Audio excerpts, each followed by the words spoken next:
Méditation du 17 janvier, la peur entre frères. Jacob fut tout saisi de crainte et d'angoisse. Il partagea en deux camps les gens qui étaient avec lui, ainsi que le petit et le gros bétail et les chameaux. Genèse 32, le verset 8. Jacob doit affronter son frère. La dernière fois qu'ils se sont vus, Ésaü avait menacé de le tuer. Les 20 années de séparation n'avait pas atténué sa peur. Sa mère Rebecca ne l'avait pas fait appeler pour lui faire savoir qu'Ésaü s'était calmé. Voir Genèse 27, le verset 45. Puis est arrivée la nouvelle alarmante que son frère venait à sa rencontre accompagné de 400 hommes armés. Bien que conscient de la compagnie des anges, voir Genèse 32, le verset 1, l'angoisse a envahi Jacob qui a décidé de diviser le groupe. Comment vous sentiriez-vous si vous saviez que vous êtes sur le point de rencontrer la personne que vous avez trompée et dont vous avez pris le bien le plus précieux? Avez-vous avoué une infidélité ou une tromperie après de nombreuses années? Quand vous pensez à la personne qui vous veut du mal et qui pourrait mettre ses menaces à exécution, quelles sont vos réactions physiques, émotionnelles et spirituelles?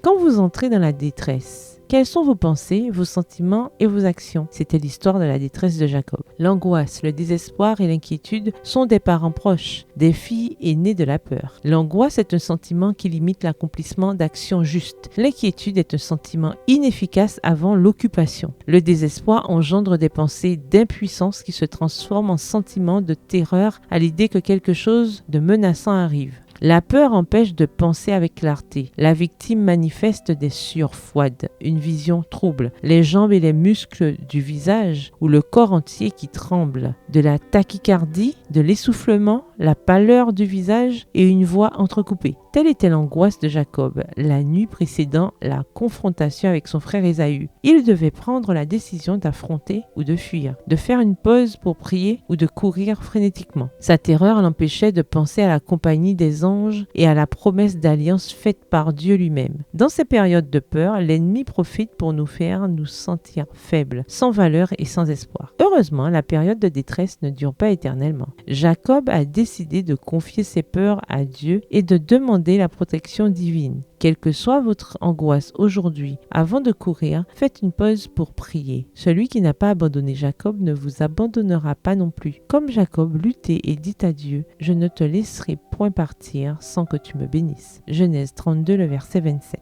Bonne journée et que l'Éternel vous bénisse.